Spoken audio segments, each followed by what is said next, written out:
Clock recovery on the RTO1024. So we have the signal generator outputting a 4 megabit zero random bit sequence, 24s, power 24, so it's not going to repeat at a short period.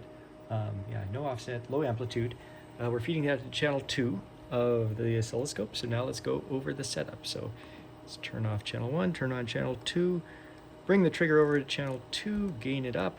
Yeah, so right now we have an edge trigger, and we can change that to work on both edges. There we go. Yeah, and edge triggers are nice. We all love edge triggers. But if you scroll through individual triggers, of course, you notice that the edge triggers only happen at edges. That's why we call it the edge trigger, of course. But we want it to trigger not just at edges, but where there would be an edge, if there were any edge, right? So how do we get that? With clock recovery, of course. So we do clock recovery. The clock recovery has to have a nominal bit rate that it'll start to search around, and then this is the bandwidth of the PLL, how quickly it'll adjust to changes, and of course we can, that's a control system. The reason for control systems theory is that if you have it chased too aggressively, it can oscillate around the correct value. So you might want to tweak those settings. It'll oscillate around the correct value, or if you damp it too much, it'll creep towards the correct value. So you have to tune that trade-off. Anyway, for 4 megabit, let's see, trigger setup, we're still on edge trigger, but we want to go to CTR trigger. Cool, that appears to be working. Let's see, mode, normal mode. Yeah, still appears to be working.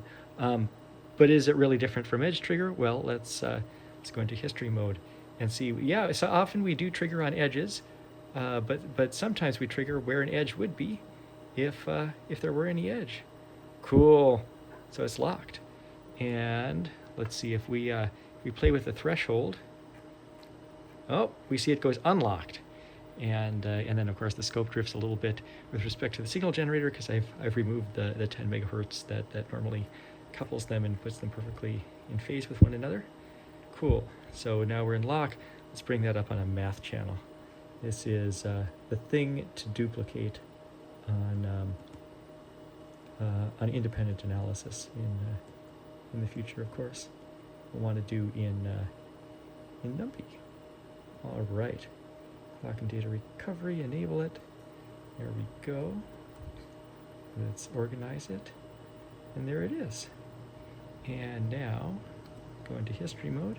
See the clock and data recovery, it remains lined up to the edges when there are edges, but it also remains lined up to the places where there would be edges if there were any edges, which is exactly what we want out of CDR. Awesome.